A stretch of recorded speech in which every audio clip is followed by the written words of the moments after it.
Okay, so let's look at this example. Find an equation of the tangent line to the given curve at 1, 1. Okay, so this is the given curve. It's a function of x and y.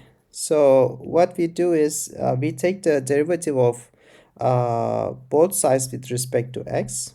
Okay, so the derivative of the left-hand side,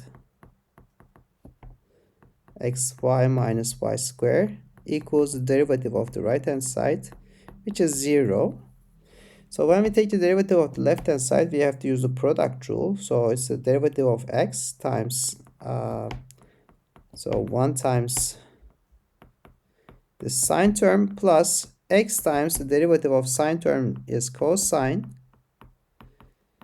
And we have to take the derivative of the expression inside. Let's write it this way. And this equals 0. Now let's just focus on this part. Okay, so this part. How do we take the derivative of this guy? So it's the derivative of the first expression. So we have to use the product rule once again.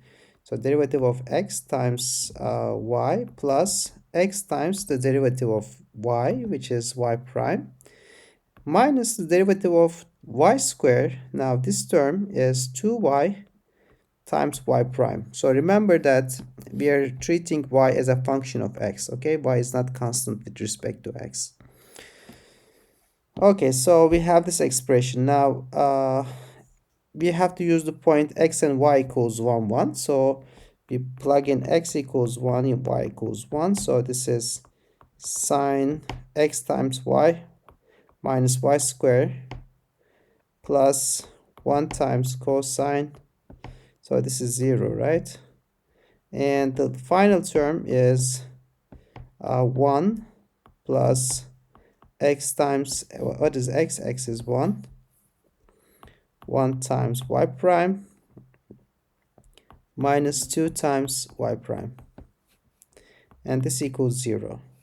Sine 0 is 0. Cosine 0 is 1. So this means 1 plus y prime minus 2y prime is 0, which means 1 minus y prime is 0, and y prime is 1. So this is the slope.